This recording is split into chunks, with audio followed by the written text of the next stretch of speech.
In the fourth station in our practical, we will discuss branches of the medial cord and branches of the posterior cord. Let's identify our cord. So, this is the second part of the axillary artery, and the medial cord lies medial to it. So, this is our medial cord.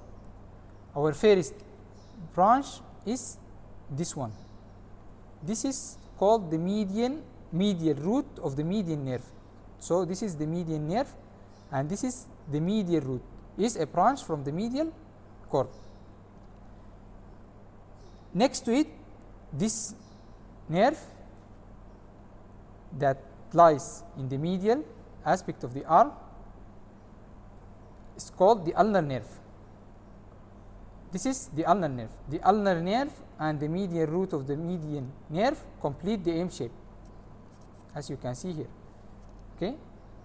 Posterior to it, to them, and medially, there is this branch. It is called the medial cutaneous nerve of the forearm. This nerve supplies the skin of the forearm. There is another branch. It is smaller and it is cut in this cadaver. It's called the medial nerve of the arm. It will be the most medial structure and supply the skin of the arm. There is another and last branch of the medial nerve that supply pectoralis minor is called medial pectoral nerve.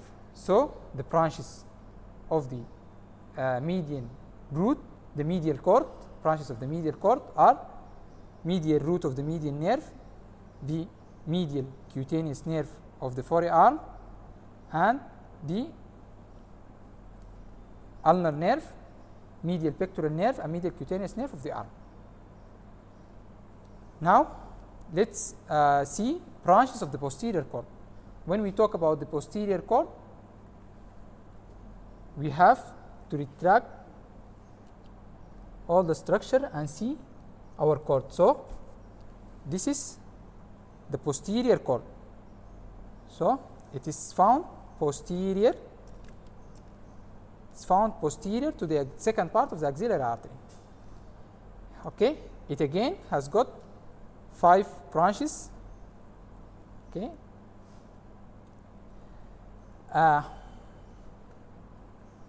This one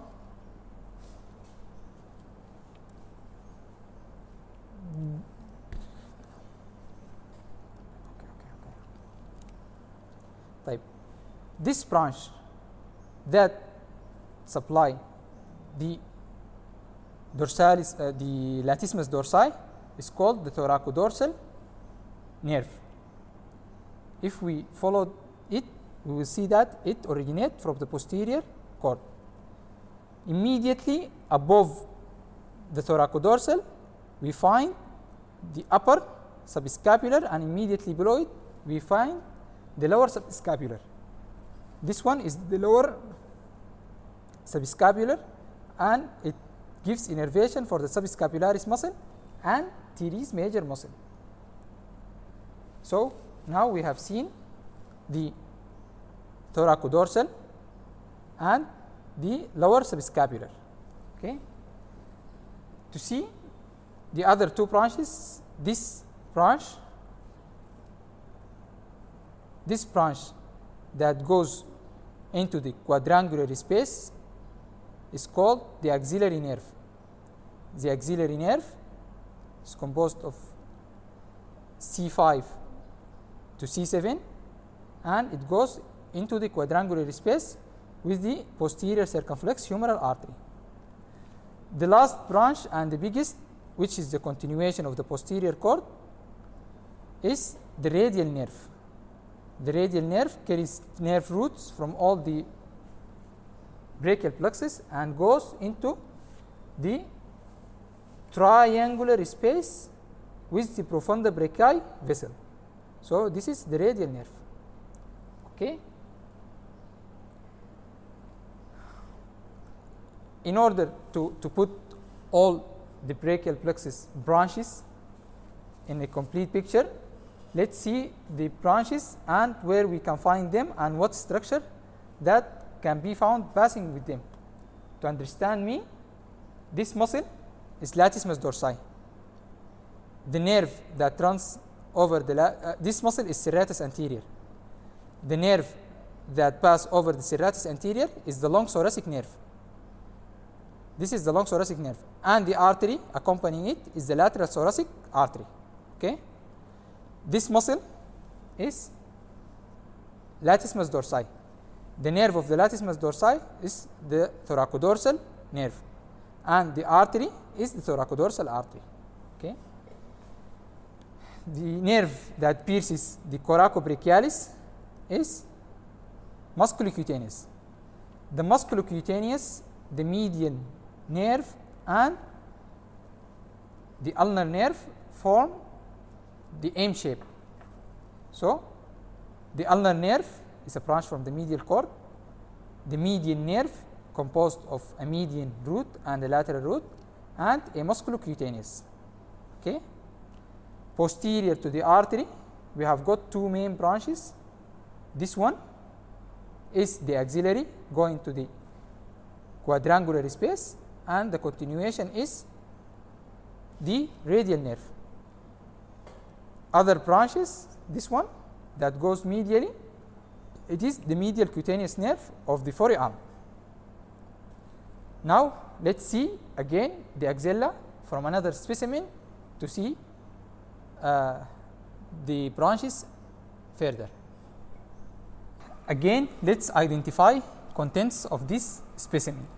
So, this is the pectoralis major, and this is the pectoralis minor. The nerve that pierces the pectoralis minor and supply pectoralis major is the medial pectoral nerve. So, the medial pectoral nerve pierces pectoralis minor and supply pectoralis major. So, this is the medial pectoral nerve. Okay. Let's identify our M shape. This is the median nerve, and this is the ulnar nerve. So, the most medial is the ulnar nerve. This is the ulnar nerve. This is the medial root of the median nerve, and this is the lateral root of the median nerve. Okay, this is musculocutaneous. The musculocutaneous pierces this muscle, which is coracobrachialis. Okay, the nerve that runs in the serratus anterior is the long thoracic nerve, and the nerve that runs and supply the latissimus dorsi is the thoracodorsal nerve. Okay. Now, if we follow the branches of the posterior cord, we will see here this is the thoracodorsal, and this is the lower subscapular, and superiorly this is the upper subscapular. The other two branches here, the one that goes into the quadrangular space is the axillary, and the one that runs in the triangular space, and it is the continuation of the posterior cord, is the radial nerve. Okay. Regarding the root values, the branches of the lateral cord are composed of C5 to C7s. The branches of the medial cord are from C8 to T1, with the exception of the ulnar nerve, which carries C7 fibers. The posterior cord carries branches from all the roots. Specifically, the radial nerve is from C5 to T1. The axillary is from C5 to C7, and the thoracodorsal is from C6 to C8. This is regarding the branches of the brachial plexus. Now, let's say the artery. The artery that goes into the quadrangular space is the posterior circumflex humeral, and the artery that supply the latissimus dorsi is the subscapular artery, giving the circumflex scapular, then change its name into thoracodorsal artery. Okay. That's all for the axilla. When we come to the hands-on sessions, you will have the chance to identify these structures individually. Thank you.